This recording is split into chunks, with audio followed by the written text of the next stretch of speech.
authoritative voice started shouting orders like, "Don't just stand there! Stop him!" By then, I was on the back of the little motorcycle-turned-boat.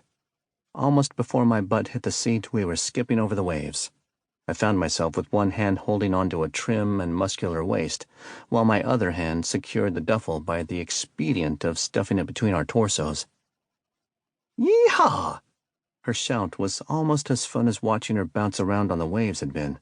It matched the excited laughter that came bubbling over the lady's shoulder as she gunned the boat and headed straight for what looked like impassable mangrove swamps. The swamps weren't impassable, but they proved to be pretty decent concealment from small arms fire. We saw a handful of small geysers erupt around us, but only one lonely round bounced with a whine off of the skipping little boat. After that, we had a screen of hanging vines and trees that looked like they were anchored on floating islands of moss or weeds.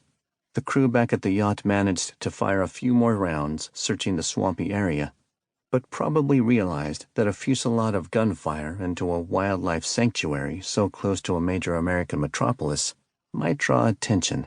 Good luck on my part, or some exceptional planning by someone else. We dropped to an idle as my pilot carefully picked her way along twisting waterways for a very long time, until we came to a rickety dock in the seeming middle of nowhere. My companion had to know this place like the proverbial back of her hand. We'd turned so many times that I wasn't sure of north or south, since the sun was well down on the horizon by the time she stopped. An old man in insulated brown coveralls and high waders came out to help moor the Sea-Doo, while the girl jumped ashore to top off our tank. She handed him cold hard cash rather than a card. I tend to approve of that kind of behavior. I normally opt for simple, virtually untraceable cash myself. "There's an old Jeep Comanche pickup behind the convenience store." The girl spoke her first complete sentence in the time we'd been together. Of course, the noise of the marsh and the little engine had discouraged a quiet conversation. I, for one, didn't want to risk yelling a bunch of questions at her while we might be pursued by some of the folks from the Argyle, my old friend Aiken's yacht. At least I had been told it was Aiken's boat, back before things started not adding up. She continued speaking as I unwound myself from the bobbing motorcycle-style seat. "Tell Angie she owes me a big favor. Gas, time, inconvenience, and a hazard pay bonus, not to mention incidental damage to my baby here." Her grin told me she was only half serious about the whole gig. Her next statement reinforced it.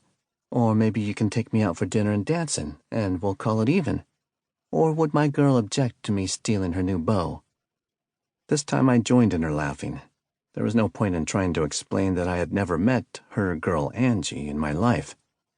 That particular relationship was brand new and based on something a lot more solid than chemistry or physical attraction. We had friends in danger, and that was a lot more cohesive than romantic entanglements. I had to be chivalrous, though. This complete stranger had risked herself to help me out of something that I wasn't even sure about. All I knew was that those people on Aiken's boat weren't the kind of people he would employ. There was a lot of secrecy going on, and I was supposed to be the clueless innocent lamb. I hadn't bothered to tell them that I had a phone they didn't know about, or that I had used it to find out a few bothersome details.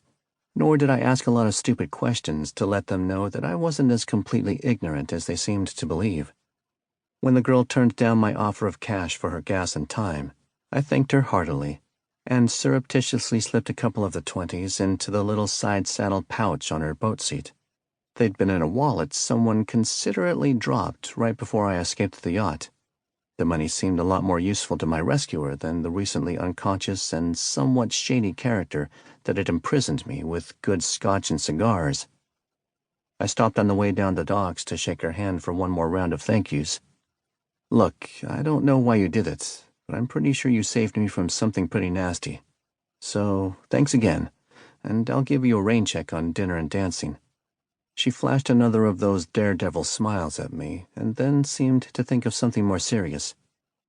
"Yeah, that was weird, all right. Angie told me where to meet you and when it had to happen.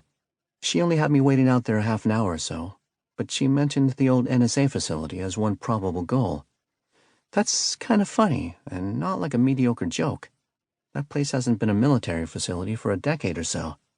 It's mostly private businesses now, but they're